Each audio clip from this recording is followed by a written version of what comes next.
안녕하세요. 저는 간섭 많은 시누이 때문에 이혼을 해버린 이혼녀입니다. 다들 이혼까지를 결혼의 끝이라고 보고서 결혼하는 사람 없을 거라고 생각을 해요. 그래서 다들 어디까지 참고 살 수 있는지가 좀 궁금합니다. 저도 남들이 참는 만큼 저도 버티고 살아야 하는 건지, 남들은 어떤 이유로 지옥 같은 결혼 생활을 견디면서 살고 있는지도 궁금해요.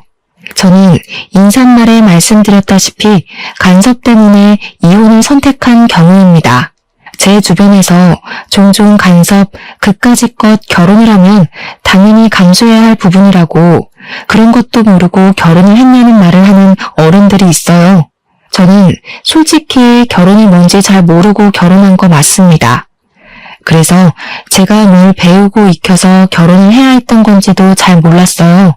간섭을 참으려고 결혼한 게 아니라 저는 행복한 미래를 꿈꾸기 위해서 결혼을 한 거거든요. 행복하려면 고통 정도는 감내할 수 있겠죠. 그런데 정작 고통 때문에 행복 느낄 여력이 전혀 없어져 버리면요? 이건 뭔가 잘못됐다고 봐도 되는 거 아닌가요?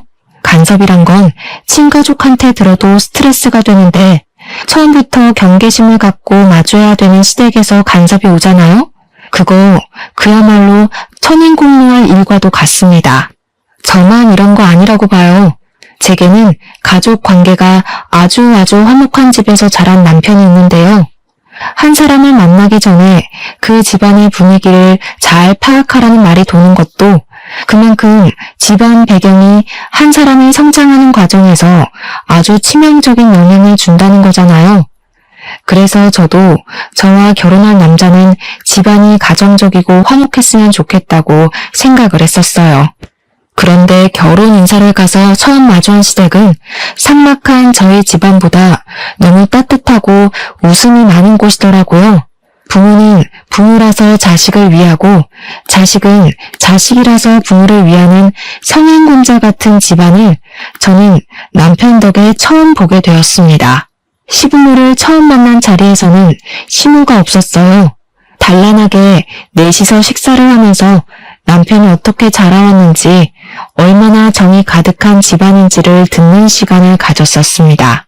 우리 딸이랑 아들은 나이 차이가 많이 나서 싸우고 말고 할 것도 없었어요. 이미 우리 딸이 동생을 자기 조카 보듯 아들 보듯 그렇게 나 대신 키웠는데 누나가 그렇게 헌신해주니 아들도 알아서 누나한테 잘하고 그렇게 컸어요.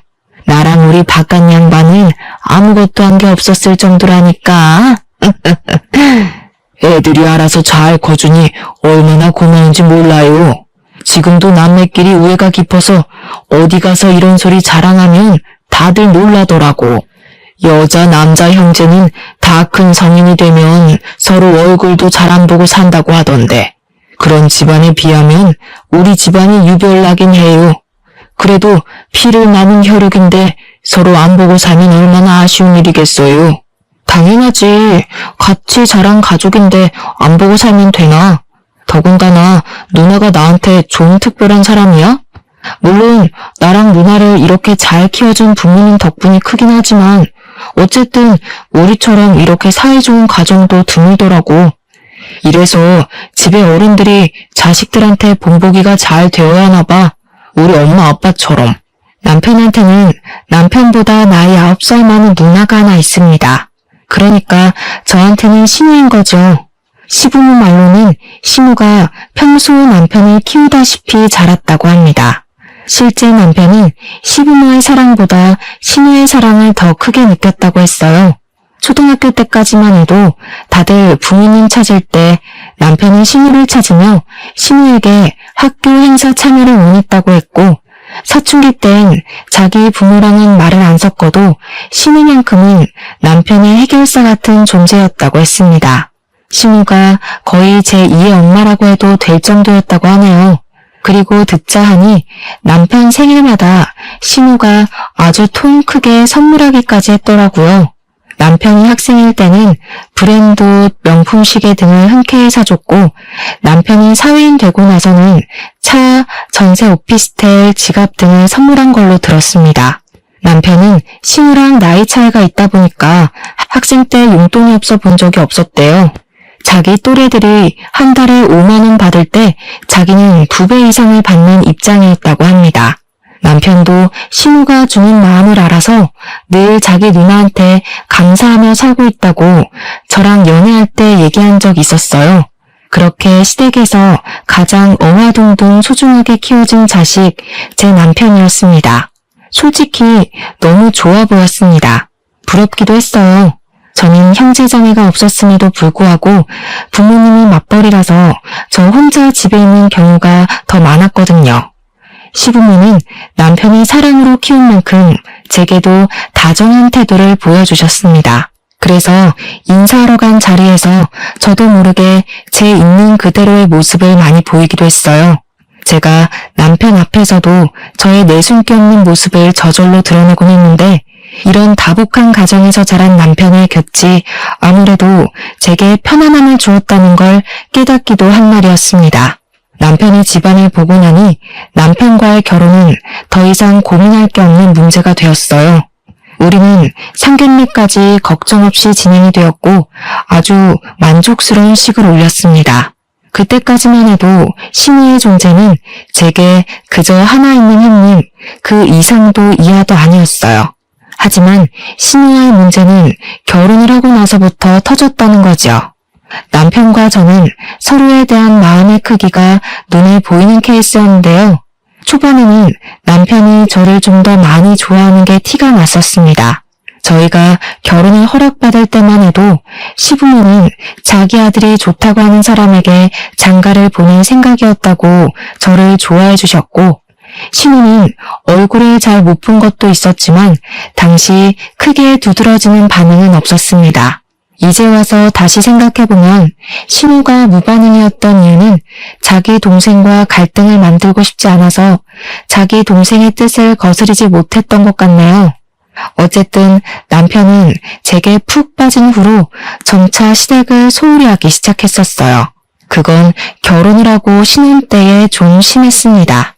아무리 개성시대가 되었다고 하지만 그래도 시댁 사람들 생일은 챙겨야 하잖아요. 그런데 남편은 저랑 놀러 갈 생각만 하면서 대책 없이 자꾸 비행기 티켓을 끊었어요. 시부모는 그저 남편이 원 없이 하는 대로 내버려두는 타입이었던지라 자기들 신경 쓰지 말고 우리 부부끼리 잘만 살아달라는 입장이셨어요. 그러나 신우는 달랐죠. 당시에는 신우와 시부모는 확연히 다른 존재라는 걸 눈치 못 챘던 게 제가 한 수 부족했던 면이 아니었나 후회가 됩니다. 어쨌든 한 번은 신우 생일이 다가온 시점이었는데 남편이 뜬금없이 일본 여행 가려고 표를 끊었다길래 당황했었거든요. 제가 신우 생일을 언급하니까 아예 신우 생일을 망각하기까지 했더라니까요. 그러면서 하는 소리는 제가 들어도 좀 서운한 말이었습니다. 뭘 누나까지 챙겨. 내가 알아서 돈 붙여주면 돼. 누나 원래 낯간지럽게 기념일 챙기는 거 안 좋아하거든. 내 돈 지금 자기한테 쓰는 걸로도 모자라. 배우자 생겼는데 다 큰 누나 챙길 여력이 어딨겠냐? 나 이미 누나한테 생일 선물 안 준 지 오래됐는데. 남편은 신혼 때뿐만 아니라 저를 알게 된 후부터 점차 신우의 관심에 대응을 소홀히 하고 있었더라고요. 이건 저도 그날 물어 처음 알게 된 사실이었습니다. 신우한테 아낌없이 돈을 쓰던 남편은 저를 만난 후로 그 해픈 마인드를 제게 베풀기 시작했어요. 남편의 돈과 시간은 전부 제 몫이 되었다는 거죠. 사실 이때만 해도 저는 그게 당연하다고 생각했습니다. 아무리 우애 좋은 남녀였다고 해도 각자 가정이 생기면 우애도 적당해야 되는 거잖아요. 남편이 자기 누나에게 소홀해지고 제게 관심을 쏟는 건 결혼할 사이에 솔직히 당연한 거 아닙니까? 그래서 저는 이 문제로 훗날 이혼을 하게 될 줄은 상상도 못했습니다. 신우 때문에 제가 한 여자에게서 남편을 뺏은 상간녀 같다는 생각을 처음 해봤어요. 신우는 시댁에서 같이 지내고 있는 처지였는데요. 갈 때마다 마주치는 건 아니었어도 한 번씩은 봤었단 말이죠. 그런데 몇 안 되는 만남마다 제 기분이 이상하리만치 찝찝해졌어요. 올케는 혹시 술 좋아하는 편인가? 좀 활동적이야? 평소 기가 센 편은 아니지? 연애하면서 내 동생이랑 몇 번이나 싸워봤어? 제게 뭐 적대적으로 묻는 건 아니었고요. 그냥 순수한 말투로 좀 솔직하게 궁금해했던 걸로 기억이 나요. 신우의 직설적인 질문이 좀 얼떨떨하긴 했지만 대답 못할 것도 없어서 저 또한 솔직하게 말을 했죠. 술 원래 안 좋아하고 집에서 노는 걸 즐기고 기세다는 말은 살면서 한 번도 못 들어봤고 남편이랑은 다툰 적이 없다고요. 그랬더니 신우가 방긋 웃으면서 제게 착하다고 말했었습니다. 저도 나이가 30대였는데 누가 머리를 쓰다듬으니까 기분이 오묘하더라고요. 다 늙은 나이에 이게 칭찬받을 일인지도 모르겠고 오히려 뭔가 검사받은 느낌이 들어 좀 별로였어요. 하지만 그 정도까지만 제 신경을 조금씩 긁었지 더 과감하게 선을 넘는 짓은 안 하더군요. 시댁에서 마주칠 때마다 남편과의 관계를 묻길래 솔직히 선을 넘어도 진작 넘겠구나 예측했었거든요. 어쨌든 그 뒤로 신우는 제게 착하다는 말을 입에 달고 살았습니다. 처음에는 저를 좋게 봐주시는구나 싶어서 그런 가벼운 칭찬도 감사하기만 했는데 반복적으로 듣다 보니까 이게 칭찬보다는 생활 비슷하게 들리더라고요. 역시나 다 이유 있었던 거였어요. 사람이 이렇게 교활한 짓을 할 수도 있다는 걸 저는 전혀 생각도 않고 있었습니다. 당장 생각나는 사건의 시작을 떠올려 보니 제가 모처럼 출근을 안 하고 쉬고 있는 날이 기억나네요. 그날은 아침부터 갑자기 신우가 들이닥쳤는데요. 제가 그때 아직 자고 있던 중이었습니다. 남편도 제가 쉬는 날인 걸 알고 있었고 쉬는 날에는 제가 늦잠 자는 걸 좋아한다는 것도 알고 있었어요. 그런데 여행 가는 경우 아니면 쉬는 날엔 제게 일찍 전화하지도 않던 남편이 갑자기 저를 깨우더라고요. 그러면서 하는 말은 신우가 찾아왔으니까 인사를 하라는 말이었습니다. 뭔 신우? 당시 제가 잠결에 들은 말이라 그저 꿈을 꾸는 줄만 알았어요. 하지만 신우가 곧 찬바람을 묻히고 온 옷차림 그대로 우리 안방까지 들이닥쳐서는 커튼을 치는 바람에 제가 눈살을 찌푸리며 일어나게 되었어요. 옳게 해가 중천에 떴어. 애도 아니고 아직까지 뒹굴고 있으면 어떡해? 새댁이 됐으면 새댁답게 쉬는 날 남편 밥도 일찍 챙겨주고 집안 정리도 좀 하고 그래야지. 신혼살림 시작한 지가 언젠데 아직까지 거실이 엉망이더라? 짐 정리 안 했어? 아직 시간 8시 정도밖에 안 되었을 시간이었습니다. 제 유일한 스트레스 해소법이 쉬는 날 늦잠을 자는 것인데 그걸 방해받으니까 순간적으로 열이 확 뻗치더라고요. 하지만 저는 감정대로 움직이는 사람이 아니기에 최대한 높아지려는 목소리를 가라앉혔습니다. 언제 오셨어요? 오신다는 연락은 못 받았는데 어제 연락 주셨으면 제가 집도 미리 좀 치우고 준비하고 있었을 텐데요. 우리 착한 올케. 거봐라 기성아. 네 와이프 착해서 괜찮을 거라고 했지? 아니, 네 남편이 올케 너 쉬는데 오늘은 오지 말라고 하더라고. 근데 올케는 그런 거에 마음 꽁해 있는 사람 아니잖아. 내가 본 올케는 되게 착한 사람이던데 나 사람 보는 눈 좋거든. 올케 보니까 싫은 소리 잘 못하고 얘 엄청 바른 타입 맞지? 신우는 그날도 어김없이 저를 칭찬했는데 그 소리를 들으니까 알겠더군요. 저더러 착하다고 그리 입에 달고 살던 이유가 뭔지 이때 처음 느꼈습니다. 그러니까 신우는 우리 부부의 우위에 있으려고 하면서 자기 남동생을 향한 애정을 끊지 못해 간섭하려고 제게 착한 올케가 되어라 그리 세뇌시키는거나 다름없었어요. 나쁘게 돌려 해석하면 자기 하는 짓에 입 닫고 토달지 말라는 뜻과도 같았죠. 물론 그것이 제 신경을 긁긴 했어도 분위기를 뒤집어 엎을 만큼 자극적인 건 아니라서 무시하고 넘겼습니다. 우선은 남편이 저질러 놓은 판을 해결해야 했어요. 제게 상의도 안 하고 신우를 집에 들인 남편에게 무척 화가 났지만 그건 눈앞에 닥친 상황을 끝낸 다음에 논하기로 하고 미뤄야 했습니다. 우리 집에 온 시댁 식구부터 대접을 해드려야 할 것 같아서 겨우 씻고 나왔는데 신우가 먼저 나서서 뚝딱뚝딱 아침을 준비하고 있더라고요. 그러더니 제가 씻고 나온 걸 알고는 저한테 이거 어디 있냐 저거 어디 있냐 질문이 많이도 했습니다. 조금만 찾아보면 어렵지 않은 곳에 다 있는데도 신우는 눈앞에 가위마저 어딨냐고 제게 꼬치꼬치 말을 걸었어요. 아유 안 되겠다. 내 집 아니라서 뭘 못하겠네. 집주인이 아침 준비 좀 해야겠어. 괜히 살림 주인 대신 나섰다가 올케한테 미움받으면 안 되니까. 나는 저기 물러나 있을게. 참, 내가 꽃게 사왔거든? 기성이가 꽃게탕 좋아하잖아. 이참에 올케 요리 실력도 좀 볼까? 아, 농담이니까 긴장하지는 말고. 그러면서 신우는 남편 있는 거실로 조르륵 나가서는 남편 머리에 지어진 까치집을 귀여워하고 있었습니다. 사이 좋은 남매 참 많이 부러워했었는데 저건 부러운 걸 별개로 재수가 없더라고요. 게다가 제가 꽃게를 씻는 동안 신우 혼자서 뭘 뚝딱뚝딱 거리고 있길래 기초공사라도 만들어 놓은 줄 알았더니 정작 손질된 건 아무것도 없었어요.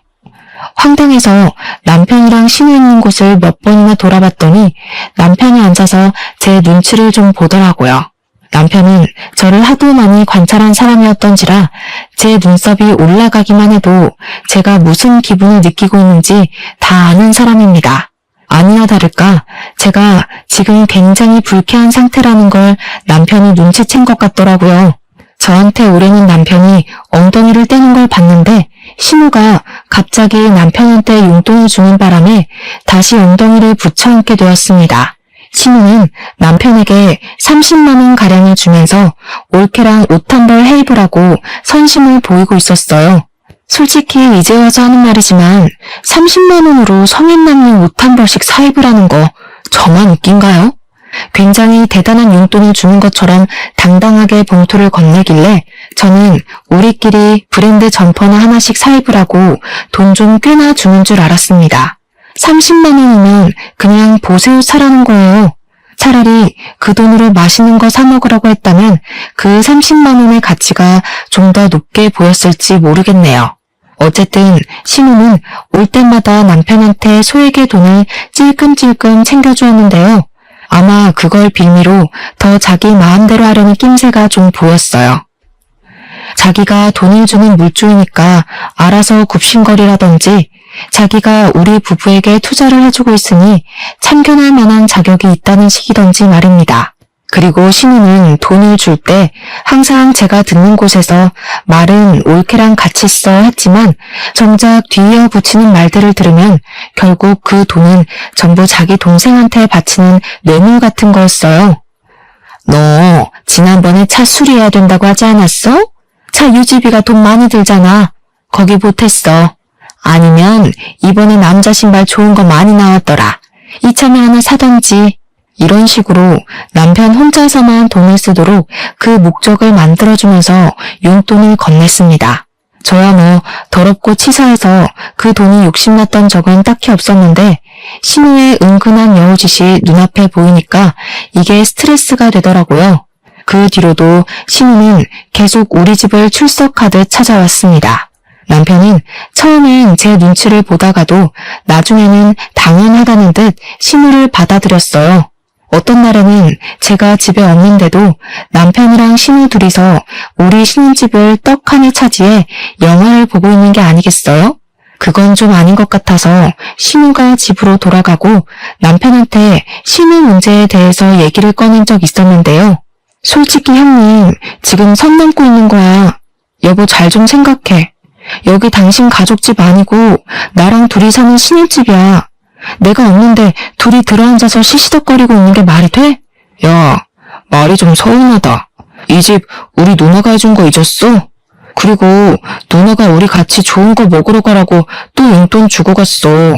요즘처럼 개인주의 세상에 이만큼이나 옳게 챙기는 신우가 어딨냐? 배가 불러도 단단히 불렀구먼. 너 진짜 복 받은 줄 알아야 돼. 내 친구 어떻게 사는지 보여줘? 남편이 지금 돌아가는 상황에 대해서 몰라도 너무 모르고 있는 게 눈에 보이더군요. 신우가 제게 미치는 정신적 요인은 전혀 눈치채질 못했고 그저 돈을 주는데 뭐가 문제냐는 식으로 눈만 씀뻑거릴 뿐이었습니다. 저더러 삐뚤게 생각하지 말라고 설득까지 하더라니까요. 물론 저희 신혼집 신우가 해준 거 맞습니다. 그런데 신혼집도 신혼집 나름 아닌가요? 다 썩어가는 빌라 하나를 매매도 아니고 전세로 덜컥 해준 거예요. 고작 이 정도로 콧대를 엄청 세우는데 제가 이걸 고마워해야 되는 건지도 솔직히 모르겠더라고요. 이렇게 선물 받았다 말하기 민망한 빌라일 줄 알았으면 신우가 집 해준다고 집은 신경 쓰지 말라던 남편을 멱살 잡고서라도 말렸을 겁니다. 그리고 남편이 말하는 용돈 말인데요. 물론 신우가 20-30만 원씩 남편에게 용돈을 주는 것 자체만으로는 문제될 게 없죠. 그런데 그걸 빌미로 판 벌리고 간섭하는 영역이 너무 크다는 게 스트레스인 겁니다. 남편에게 말해도 통하질 않으니 제 속만 타들어갔고 한편으로는 제가 정말 너무 꼬아서 생각하는 건가 싶기도 했어요. 하지만 신우가 드디어 선을 넘는 행동을 보이게 되었는데요. 우리 집을 들이닥치며 사생활을 관여하기 시작하더니 이제는 우리 부부 사이에 은밀한 영역까지도 관심을 가지더라고요. 너희들 궁합은 잘 맞니?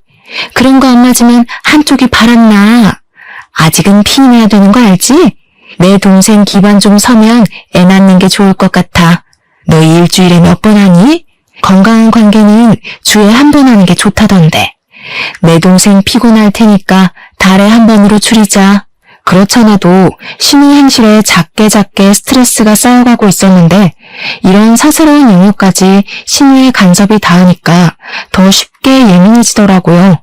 그날 퇴근하고 온 남편한테 속에 응어리를 시시콜콜 풀었더니 남편도 신우가 너무 깊은 부분까지 간섭하니까 당황하긴 했나 봐요. 제 말에 표정이 굳어지는 거 있죠? 그러면서 자기가 입장 표명을 확실히 해야겠다고 신우랑 당분간 연락을 끊겠다고 하더군요. 그래서 남편이 신우에게 난생 처음 따끔하고 단호하게 경고를 한 것 같았어요. 대충 그간의 사사로운 간섭에 대해서 멈춰달라고 했겠죠. 우리 일이니 우리가 알아서 하겠다. 뭐 그런 식으로 했겠죠. 뭐라고 했는지는 안 물어봐서 자세히 알지는 못합니다. 그러나 문제는 이제부터 하나둘씩 폭발하게 되었는데요. 한날 근무 중인데 자꾸 전화가 오길래 봤더니 신우한테서 온 거더라고요. 받을 수는 있었지만 잔소리할 게 뻔했기에 일부러 안 받았거든요. 그러니 전화가 수도 없이 울리더라고요. 집요함이 아주 독했습니다. 그렇게 제가 퇴근할 때까지 수백 통이 제 전화의 부재중으로 떴고 마지막엔 문자 하나가 딱 날라와 있더군요. 어디 딴 데로 새지 말고 집에 바로 기어 들어오라는 문구였죠. 그날은 귀가하기 전부터 이미 숨이 턱턱 막히더라고요. 저희 집에서 기다리고 있다는 뜻 아니겠습니까? 각오하고 집에 갔더니 남편은 없고 신우 혼자 집 안에 들어차 있더라고요. 제가 가방을 내려놓으면서 인사를 하자마자 신우가 저한테 성큼 다가와서는 썩은 미소를 보였습니다. 착하다 해줬더니 순열씨가 따로 없었네. 너 때문에 나랑 내 동생 사이 틀어졌거든? 대체 내 동생한테 뭐라고 짓거렸냐? 용돈 주고 집안 살림 챙겨주고 끼니 신경 써주고 내가 그것밖엔 더 했어? 올케는 이런 호의를 무례라고 보는 이상한 정신을 갖고 있나 봐? 저 착한 적 없는데요. 형님이 착하다 그렇게 착각하신 거겠죠. 남편도 형님이 사사건건 간섭하는 거 불쾌하던데 모르셨나 봐요? 형님이 별 사생활까지 다 간섭질한다면서 징그럽답니다. 대체 얼마나 길을 늘려놨으면 남편이 이런 사사로운 감정까지도 말 못했을까요? 진짜 남일 맞아요? 상해관계 아니고 남의 집에 혼자 들어앉아 있는 것도 화가 났던지라 저는 더 필터링 없이 말을 깠습니다. 그러니까 신우가 부들부들 떨더니 이 악물고서 제 기싸대기를 날리더라고요. 꼴에 나이 먹고 힘만큼은 제대로 길러놨나 봐요. 제가 바로 중심 잃고 넘어져 버렸잖아요. 내 동생한테 어울리지도 않는 년을 군말 없이 내버려뒀더니 뭐라고? 네가 우리 남매 사이를 얼마나 한다고 지적질이야? 이 참년아. 기가 차서 말도 안 나온다.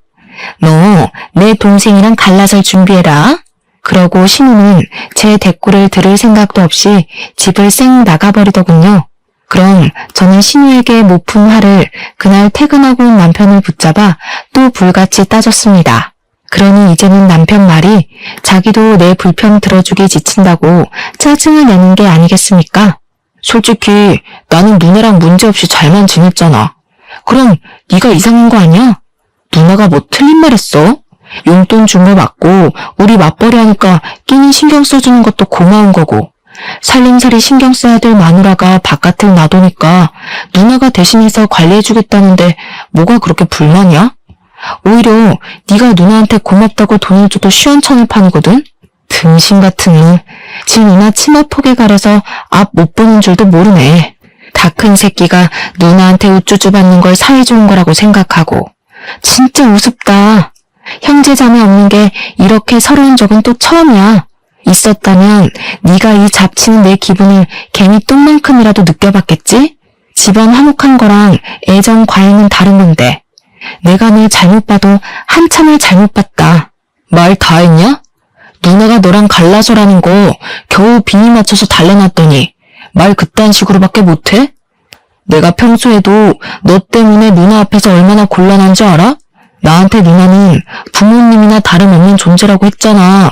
부모랑 다름없는 거지. 그게 진짜 부모님이냐? 그리고 비니를 왜 맞춰? 누가 맞추래? 누나 부하이면 부하답게 누나가 시키는 대로 해. 네 누나가 너랑 나 갈라놓고 싶다잖냐. 난 더 이상 그 여자한테 놀아나기 싫으니까 너 혼자 평생 누나 손바닥 위에서 주물럭거려줘라. 그러면서 제가 먼저 이혼 제안을 했더니 버럭하던 남편이 순간 흠칫하더군요. 남편은 제가 먼저 이혼을 요구할 거란 생각을 안 했던 것 같았어요. 그러거나 말거나 저는 그대로 돌아섰고 남편이랑 저녁도 먹지 않았습니다. 그날 우리는 각방을 쓴 뒤 다음날 이혼 서류를 준비하려고 했어요.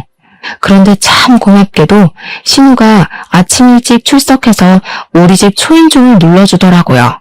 원래는 신우가 우리 집 비번도 알고 있는 것 같았는데 제가 새벽에 몰래 번호를 바꿔놨거든요. 남편이 우리 이혼하는 거 신우한테 말했을 거고 그러면 이렇게 무작정 찾아올 것 같았으니까요. 이혼할 마당에 더 이상 제게 형님 되는 사람도 아니고 달가운 손님도 아니라서 저는 초인종 소리를 못 들은 척 출근 준비만 했는데요. 그러니 남편이 양치를 하다가 후다닥 나가서 문을 열어주더라고요. 어머머, 집에 사람이 없니? 왜 씻다 말고 나와서 문을 열어? 집에 개념 없는 여자가 살고 있으니까 이렇게 남자가 고생을 한다. 우리 기성이 바쁜데 여자까지 잘못 만나서 이게 뭔 고생이야? 불쌍한 내 새끼.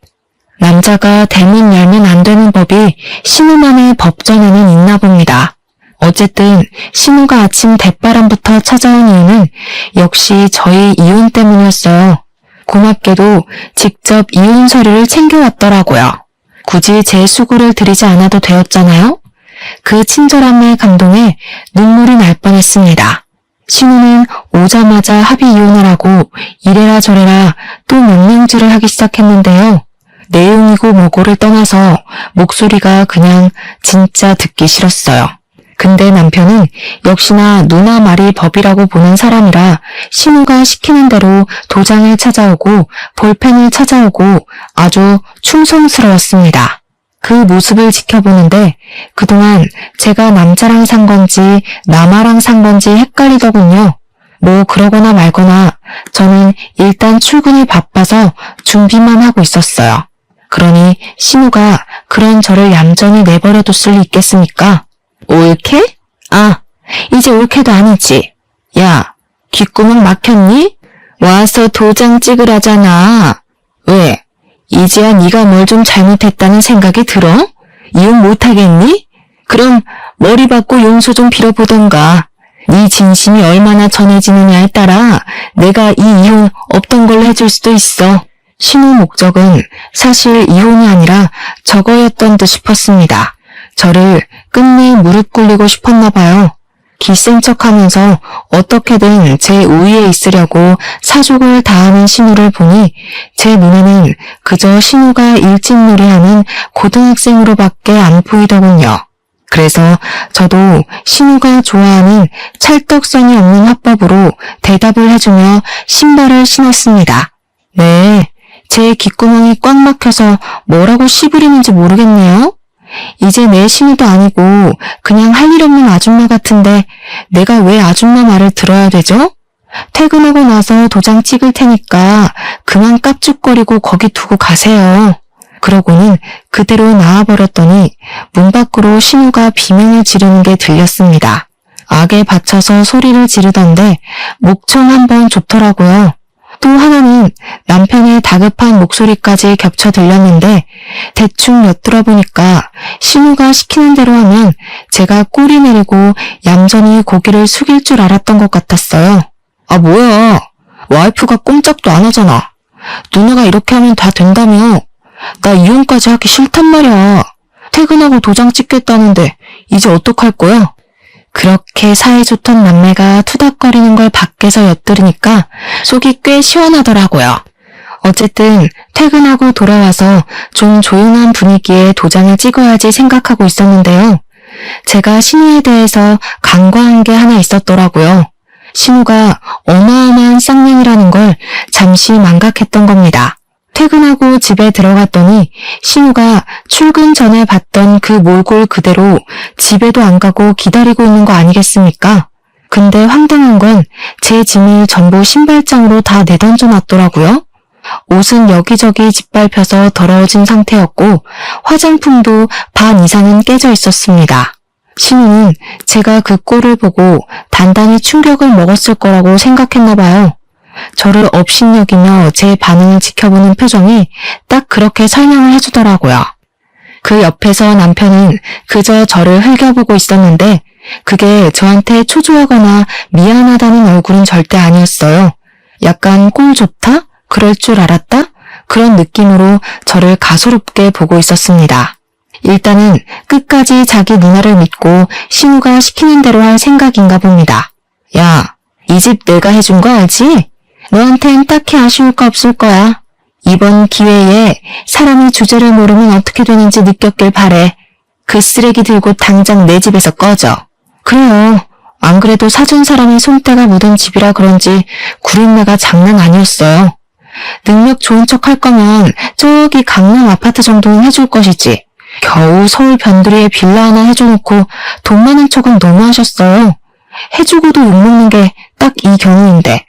평소 사회생활 잘 못하셨나 봐요. 이게 돌았나? 내 동생 혼자 사는 거면 당연히 강남 아파트 해줬어. 웬 거지 같은 년이 같이 기어 들어와 사는데 내가 처음부터 네 눈깔 높여주고 싶었겠니? 이제 보니 왜 결혼 못했는지 알겠다. 나이를 똥구멍으로 쳐먹었으니까 주변 남자들이 그쪽한테 미리 학을 뗀 거였네요. 아줌마 같은 사람을 노처녀가 히스테리 부린다고들 하죠. 오해 좋은 둘이서 노처녀 노총각으로 계속 끈끈하게 지내면 되겠어요. 남매가 계속 이렇게 지내면 고독사는 면할 거 아니에요? 좋은 거 맞나 모르겠네. 그때 신우가 분을 참지 못하게 제 뺨따구를 때렸습니다. 제가 이걸 딱 기다리고 있었어요. 손찌검이 한 대도 아니고 2대의 3대까지 이어졌을 때 저는 보기 좋게 쓰러지기까지 했습니다. 그리고 적당히 편집점을 잡고 난 뒤에 자리에서 일어났죠. 이럴 줄 알고 혹시나 해서 전날 새벽에 카메라 하나를 설치해놨는데 정말 다행이었어요. 괜히 카메라 값만 날리는 줄 알고 조마조마했거든요. 제가 알아보니까 결혼 파탄 사유에 시댁의 부당한 대우가 속해 있다면 그걸 유책 사유로 쳐서 소송권으로 이혼이 가능하다고 하더라고요. 하마터면 억울하게 합의 이혼해 줄 뻔했지 뭐예요? 오늘따라 왜 이렇게 질질 끊어물라. 지금 안 때렸으면 이혼 미룰 뻔했잖아요. 덕분에 카메라에 잘 담겼으니까 이젠 인간 대 인간으로 갑시다. 일방적으로 맞기만 하는 건 사실 제 타입 아니거든요. 저는 바로 신우 뺨을 날린 후 머리채를 잡고 잡아뜨렸습니다. 그리곤 그동안 간섭을 당할 때마다 휘두르고 싶었던 마음을 담아서 들고 있던 가방으로 마구마구 내리쳤어요. 그러자 놀란 남편이 와서 저를 확 밀어내더니 뭐 하는 짓이냐고 소리를 지르더군요. 이거 순 깡패 아니야? 야, 그래, 이혼하자 해. 내가 여자랑 살길 바랬지 어디 깡패냥 끼고 한 이불이나 덮을 수 있겠어? 진짜 소름 끼친다. 사람이 어떻게 적당선을 모르고 그렇게 깝죽거리냐? 야, 너 처가에서 그딴 식으로 배웠냐? 제 발로 제 앞에 찾아와준 남편을 보니 그 면상이 그날따라 더 못나 보이는 거 아니겠습니까? 꼴도 보기 싫어서 가방으로 얼굴을 날려버렸습니다. 우리 부모님이 너무 잘 가르친 거지. 대화로 안 통하는 새끼들은 이렇게 사랑의 매로 다뤄줘야 생각이란 걸 한다더라고. 너희들은 부모한테서 얼마나 좋은 양식을 얻어먹었길래 둘이 쌍으로 답이 없냐? 누가 남이 아니랄까봐 거지 같은 것도 매한가지다 참. 남편이 자기 맞은 게 억울한지 저한테 손을 올리려고 하던데 이미 그럴 거라 예상은 했거든요. 그래서 제가 먼저 들고 있던 가방으로 그 얼굴을 한 번 더 밀어버렸죠. 합의 같은 건 꿈도 꾸지 마. 나 정신적 손해배상까지 청구할 거야. 이 거지 같은 빌라도 위자료로 다 뱉어내야 될걸? 아줌마, 그렇게 돈으로 동생 조종 잘하더니 어디까지 동생 뒤 봐줄 수 있을지 한번 보여줘 봐요. 전세 빌라밖에 못해주는 졸부 재력 최대한 짜내봐야 될 거예요. 그렇게 저는 신혼집 같지도 않던 그 썩은 빌라를 나오게 되었습니다. 이미 쓰레기가 되어버린 제 짐도 그 집에 어울릴 것 같아서 그냥 기부를 하고 나왔어요. 그 집이 방음이 얼마나 안 되면 3층이었는데 제가 1층으로 내려갈 때까지도 신우가 고래고래 비명 지르는 게 다 들리더라고요. 어쨌든 저는 다음날 바로 변호사 만나서 증거될 만한 자료를 모두 제출했습니다. 남편에겐 이혼 소송을 했고 그뿐만 아니라 신우에게도 폭력죄, 협박죄, 정보통신망법 위반 등 제 선에서 할 수 있는 건 전부 다 고소 때렸어요.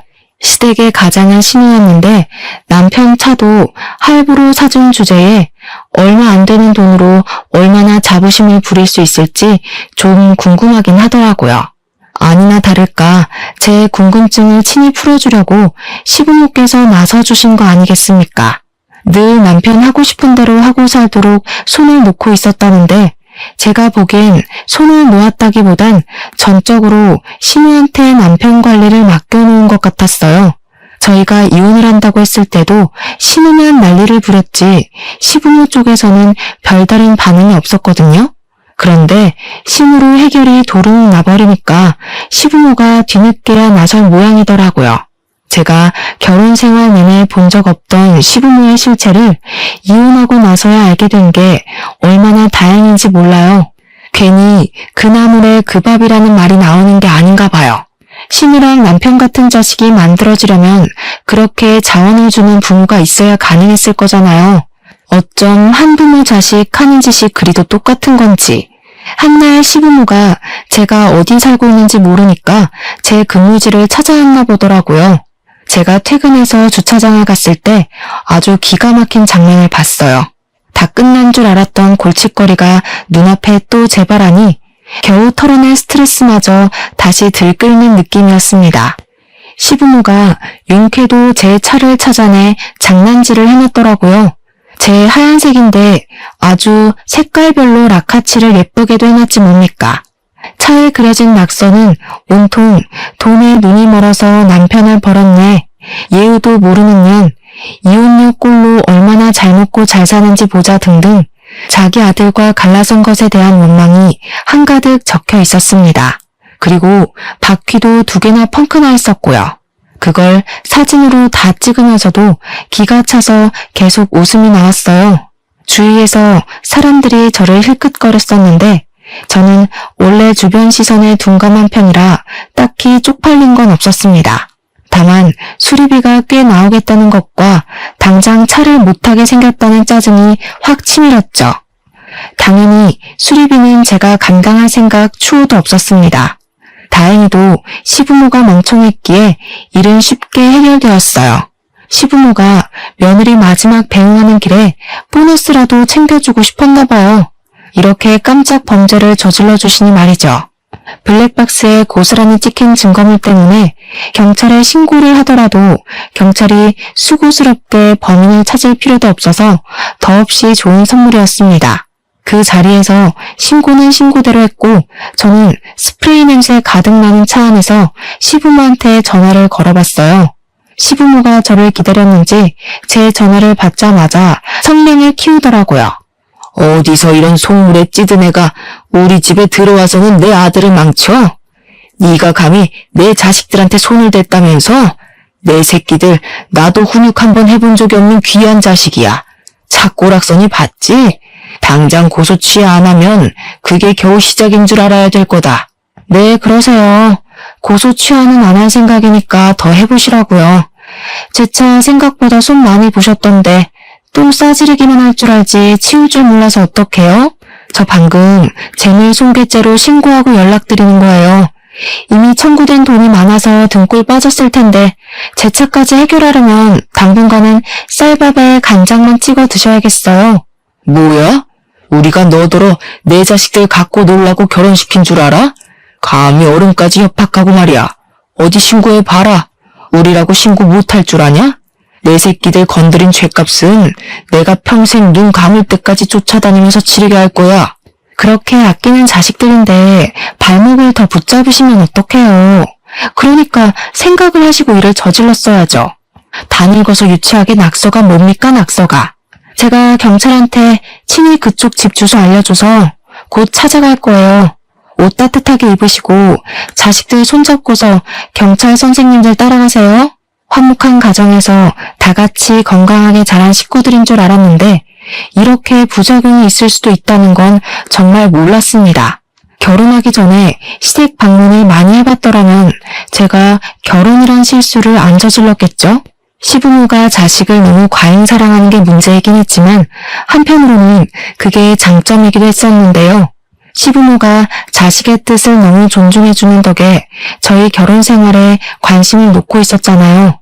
신우한테 자신들의 권한을 다 위임해서 보고받고 있었는지는 모르겠다만 신우 한 사람이랑만 실랑이를 벌였던 건 불행 중 다행인 점이 아닌가 뒤늦게 그런 생각이 들었어요. 아무튼 저는 그 일이 있고 9개월이 지난 현재 일상생활을 완벽히 복구하였습니다. 제 인생에 결혼이 있긴 있었나 싶을 만큼 싱글의 삶을 너무 만족스럽게 살고 있어요. 결혼도 한 번 갔다 오니까 두 번까지는 환상이 안 생기더라고요. 이혼이란 아픔이 제가 살아가는 길에 긍정적인 걸음이 되었다고 생각하면 그게 그리 막 아픈 것도 아니었고요. 오히려 제 삶에 더 집중할 수 있는 계기가 되지 않았나 싶어요. 저도 저지만 이번 기회에 저 애정과다 집안에서 색다르게 깨우치는 게 있었길 바라네요. 아마 자기네들이 뭘 잘못했는지도 모르고 있을 가능성이 크지만 말이에요. 사연은 여기까지가 끝인데 다들 제 이야기를 어떻게 받아들이셨는지 모르겠어요. 저는 그래도 금똥 정도는 밟았다고 생각하고 있습니다. 똥은 똥이지만 덕분에 내 손에 들어온 숫자가 많아졌으니 금똥이라고 보려고요. 누가 뭐라 해도 제가 괜찮으면 다 되는 거 아니겠어요? 그만 글을 마무리해야겠네요. 긴 글이었는데 들어주셔서 너무 감사드려요. 다음에 기회 되면 또 한 번 찾아오겠습니다. 건강하세요.